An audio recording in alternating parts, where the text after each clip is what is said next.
آپ کی زبان ذکر اللہ سے تر رہتی. ہم بھی عادت بنائیں, جب صحیح ٹائم ملے ایک تو لے ایک تسبیح کلمہ پاک کی پڑھ لو, ایک تسبیح سبحان اللہ کی پڑھ لو, ذرا موقع ملا ایک تسبیح درود پاک کی پڑھ لو. ہم چنک آف ٹائمز کو یوز کریں تاکہ یہ زبان ذکر اللہ سے تر رہے. آپ علیہ الصلوۃ والسلام کی ایک اور خوبی, سبحان اللہ, ہر ادائی نرالی ہے. آپ کی خدمت میں رہنے والا ہر شخص یہ سمجھتا تھا کہ نبی پاک مجھ سے ہی سب سے زیادہ محبت فرماتے ہیں. ہاں, یہ اللہ والوں میں بس آج بھی آپ کو ملے گا ماشاءاللہ. اور بہت ساری مثالیں آپ کے پاس بھی ہوں گی. ہمارے پاس آج کے دور کی مثال امیر اہل سنت کی ہے, جو امیر اہل سنت کے مرید ہیں اور ان سے رابطے میں رہتے ہیں, انہیں پتہ ہے ایسا لگتا ہے سب سے زیادہ پیار مجھ سے ہی فرماتے ہیں.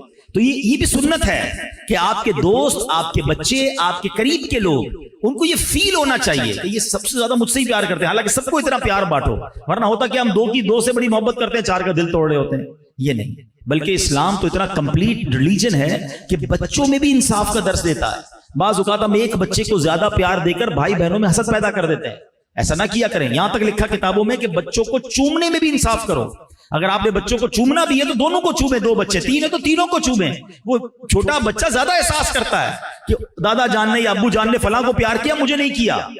بلکہ مجھے ایک واقعہ یاد آ گیا, چونکہ یہ شاید فیملی کے لوگ بھی سن رہے ہوں گے, کہ ایک چھوٹے بھائی نے, 10 سال کا بھائی تھا, اپنی 3-4 سال کی بہن کو لے کر گھر سے باہر نکلا اور گھر کے قریب کوئی نہر تھی, اس میں دھکا دے دیا. بچی کا انتقال ہو گیا. جب بچے کے بارے میں پتا چلا کہ اس نے دھکا دیا, پوچھا کیوں, کہ جب تک یہ نہیں آئی تھی سب گھر والے مجھے سینے سے لگاتے تھے, جب سے یہ آئی ہے سب اسے پیار کرتے ہیں اور مجھے جو ہے نا مجھے اگنور کرتے ہیں. یہ بچے زیادہ محسوس کرتے ہیں اور ہمیں نہیں پتا ہوتا.